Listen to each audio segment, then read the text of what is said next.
to Ginger Media TV. We are reporting live from the venue of the Supreme Court judgment. It is all over. APC Buhari defeats Atiku's PDP at the Supreme Court. Today, 30th of October 2019. This is Ginger Media reporting live from Abuja. The Supreme Court has dismissed the appeal filed by the PDP, that is the People Democratic Party, and its presidential candidate Atiku Alhaji Abubakar, challenging the victory of President Muhammadu Buhari in February 23 presidential polls. The 7-man panel of the Apex Court, led by the Chief Justice of Nigeria, the CJN, Tanko Mohammed, said that the panel agreed that there is no merits in the appeal. The appeal was hereby dismissed. People, it is over. It is over. Atiku is no longer coming.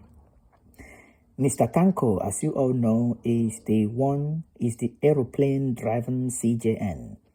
People are shouting in that hall, it is expected. It is expected because remember how Onorum was removed and Tanko Mohammed brought in. Tanko Mohammed was just brought in to come and complete and for this task. He said that the reason for dismissal of this appeal is to be given in a later date. The Chief Justice of Nigeria added that the panel has been reviewing this case for the past 2 weeks.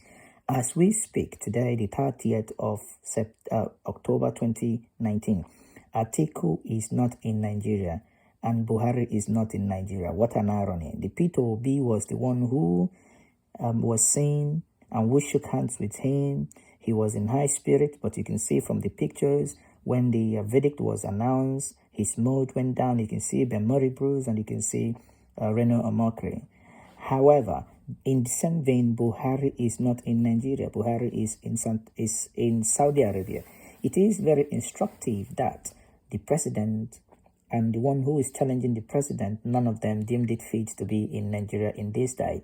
It means that they've left the seat of governance, and if the judgment was in favor of PDP today, that means P2B would have taken over.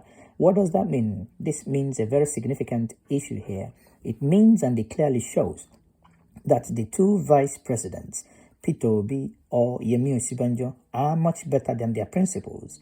Now we ask ourselves, what is wrong with the Nigerian recruitment processes? Why are the better ones being the ones playing the second fiddle? This has to stop. This has to change. If Nigeria must be a better society, Nigeria must go to work with his first 11. You don't bring your third or fourth 11 and allow your first 11 to be in the back seat. Only ready and only willing and only going to be used as spare tires.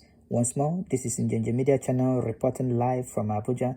Atiku and his party were challenging the September 11 judgment of the Justice Mohammed Garba-led Presidential Election Petition Tribunal, which affirmed President Muhammadu Buhari's victory at the poll. One of the things that you can take away from that is that after that judgment on the 11th of September, it became apparent and it became clear that you can become anything in Nigeria with just an affidavit, because Buhari presented no iota of certificate, but he presented an affidavit. So we can now begin to go and do PhD affidavit, and people can become field marshal affidavit. Do not ask anyone, as long as he swore that by affidavit. This is a sad day for Nigeria and a sad day for democracy. Those calling for revolution now, this is also a sad day because you will be yanked off in jail without trial. Reacting to the outcome and reacting to the verdict, the national chairman of the main opposition party, that is the PDP, Prince Uche Secondus, salutes Nigerians of all divide for their commitment and support for the party and to democracy at large. Prince Uche Secondus said that the commitment of Nigerians to democracy and its tenets, despite inhibiting factors, is worthy of emulation and worthy of highly commendable. Reacting to the Supreme Court judgment ruling today being Wednesday, the 30th of October 2019, that the striking out of this appeal of the PDP and its presidential candidate, Alhaji Atiku Abubakar, in a statement from his media office, the national chairman said that the nation's apex court has ruled, but the final judgment comes from God. So we are waiting on God now to come and deliver the final judgment. These people can be funny at times. We thank you for your support, which as Sekundu said, for PDP, for your commitment to democracy. Nigeria know that you voted PDP. Even APC knows that you rejected them on February 23rd, 2019. International community knows you voted PDP. If Supreme Court of 7 justices says otherwise, let us leave it to the hands of God, who is the ultimate judge. He also commended the press, the fourth estate of the realm of the commitment to democracy and good governance in our land, but urged them not to relent in the role of holding politicians to account and holding them account on behalf of the people. Prince Uche Secondus, however, told the people to remain resolute in their prayers for God, since the country is such a untidy state that only God can bail her out. Well, it will be nice at this juncture also to remind Uche Secondus that PDP was in power for 16 years.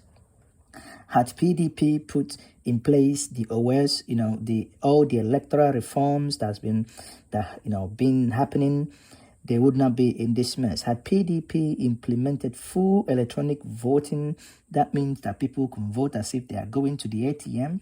You put your card, you vote with your fingerprint, they would not be in this mess. PDP eventually is reaping from the inability of the things that they ought to have done better. Today, 30th of October 2019, PDP is being treated in their own coin. Buhari is in no way, in no such manner better than the PDP. That means this is like the Igbo adage that says 2 knives within the house of an old woman. One is not sharp, one has no head. The one that has head is not sharp. The one that is sharp has no head. So that is the best analogy to describe the government of PDP and APC. Both of them are not fit for purpose in any way, shape, or form. Once more, this is Njenje Media Channel.